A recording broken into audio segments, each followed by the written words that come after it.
ये वाला फिल्टर मैंने इसीलिए लगाया है क्योंकि इसमें सब कुछ लाल लाल आ रहा है और मैंने लाल अक्षरों से लिखा था तो तुम्हें क्लियरली विजिबल होगा। तो स्टार्ट करते हैं हमारा डाइजेस्टिव सिस्टम। पहले भी देख लो, ठीक है, मैं फोटो भी भेज दूंगी, अब देख लियो। तो सबसे पहले हमारे पास आती है नोस्ट्रिल्स। नोस्ट्रिल्स को हम बोलते हैं नाक। तो ये कोई ज्यादा मेन रोल प्ले नहीं करती, ये जस्ट इसका ये काम आएगी रेस्पिरेटरी में, कि ये बाहर की जो हम सांस ले रहे हैं उसको फिल्टर आउट करके अंदर भेजती है, ठीक है, और इसका कोई रोल नहीं है। हम शुरू करेंगे मुंह से। माउथ तो तुम्हें दिख रहा होगा।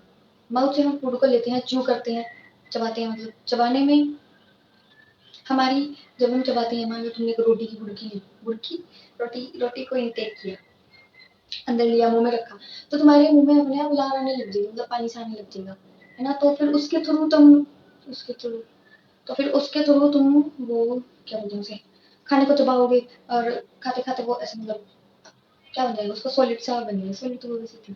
तो जब वो पानी सा आता है तब वो लार आती है, तो ये वाला ग्लैंड उसे सिक्रीट करता है, सलाइवरी ग्लैंड।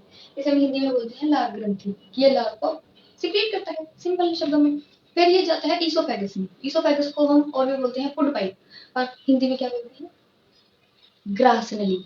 मतलब कि कई बार तुमने देखा भी होगा, फील भी किया होगा कि जब कोई दवाई दुवाई लेते हैं तो यहाँ ऐसे अटक जाती है। मेरे तो बहुत अटकती है, छाती में अटक जाती है वो, तो फिर उसको पानी के थ्रू अंदर किया जाता है, ठीक है। तो ईसोफेगस हमारी फूड पाइप होगी। सबसे पहले फूड जाएगा माउथ में, फिर वो माउथ से जाएगा सलाइवरी ग्लैंड के पास, पास नहीं जाएगा, यहाँ पे हमारे सलाइवरी ग्लैंड लगे होते हैं यहाँ पे। तो ये क्या करते हैं, लार को सिक्रेट करते हैं, सलाइवा को सिक्रेट करते हैं, जो कि हमें हेल्प, मतलब मिक्सिंग ऑफ फूड में हेल्प करती है थोड़ी सी, कि उसे ऐसे मतलब कि वो अंदर जा सके। तो एक रोटी की फुड़की को स्वेलो कर सकते हो, क्या बोलते हैं, निगल सकते हो तुम जानवर हो, पर मेरे जैसे नहीं निकल सकते। तो उसके लिए हमें सलाइवरी ग्लैंड की जरूरत पड़ती है। अब वो जब हो गया, मिक्सिंग वक्सिंग होगी, तो वो इसोफेगस में जाएगा, इसोफेगस उसे और धक्का देगा, इसोफेगस से भेजेगा पेट में। पेट में जाने के बाद हमारे पेट में प्रेजेंट होता है एक एसिड जिसका नाम होता है हाइड्रोक्लोरिक एसिड। हाइड्रोक्लोरिक एसिड को हिंदी में बोलते हैं हाइड्रोक्लोरिक अम्ल। एसिड को अम्ल बोलते हैं, मुझे पता है। हाइड्रोक्लोरिक अम्ल, तो फिर ये क्या करेगा, उस सारे फूड का लिक्विड बना देगा, पानी बना देगा। ये हाइड्रोक्लोरिक एसिड इतना ज्यादा स्ट्रॉन्ग होता है कि ये किसी भी चीज को डिजोल्व कर सकता हो, किसी भी चीज को, ठीक है, किसी भी चीज को, मतलब कोई भी चीज को। अब एक सवाल ये उठता है कि हमारे पेट में, या तो हमारा पेट तो डिजोल्व हो सकता है, लेकिन हमारा पेट जो है वो एक कवरिंग से कवर होता है जिसका नाम होता है म्यूकस। ये हमारे पास एसिड एसिड प्रेजेंट है, मैंने डॉट डॉट से एसिड को डिनोट किया है। ये हमारे पास एसिड है, और ये तुम्हें रेड रेड वाली लेयर दिख रही होगी, ये म्यूकस है। ये म्यूकस प्रोटेक्ट करती है इस हाइड्रोक्लोरिक एसिड को कि ये वो ना बने, ऐसे मतलब हार्मफुल ना हो हमारे लिए। फिर वो पेट के थ्रू जाएगा स्मॉल इंटेस्टाइन में। स्मॉल इंटेस्टाइन में जाने के बाद उसकी थोड़ी सी एब्जॉर्प्शन वगैरह होगी मिनरल्स वगैरह की, उसकी पोटी बननी स्टार्ट हो जाएगी। फिर वो लार्ज इंटेस्टाइन में जाएगा। लार्ज इंटेस्टाइन में वो टोटली सॉलिड वेस्ट बन जाएगा। फिर वो बाहर आ जाएगा रेक्टम और एनस के थ्रू। रेक्टम का ये रेक्टम को मलाशय बोलते हैं, एनस को गुदा बोलते हैं। इतना तो तुम्हें भी पता होगा, ये बताने की जरूरत नहीं है, बेसिक है। तो मैं तुम्हें स्ट्रक्चर दिखा रही हूँ कैसा स्ट्रक्चर होता है, ठीक है। रेक्टम से जाता है सॉलिड वेस्ट, एनस से जाता है लिक्विड वेस्ट, कुछ ऐसा होता है, देख लेना। बिना तो तुम गूगल पे मार सकते हो।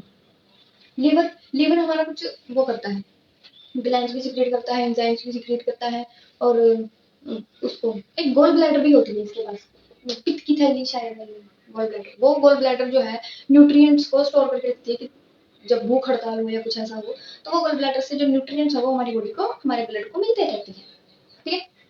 और क्या रहेगा,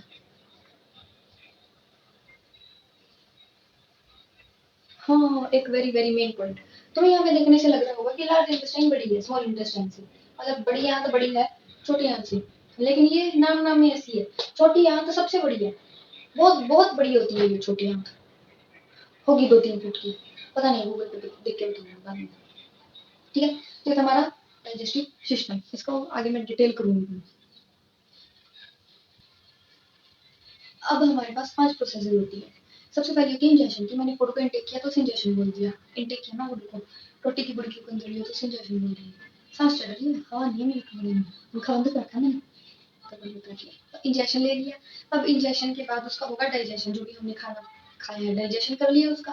डाइजेशन के बाद हमारी बॉडी जो है कुछ एंजाइम्स को सिक्रीट करेगी जो उसकी हेल्प करेंगे उसको अच्छी तरह से पचने में, तो सिक्रीशन हो गया।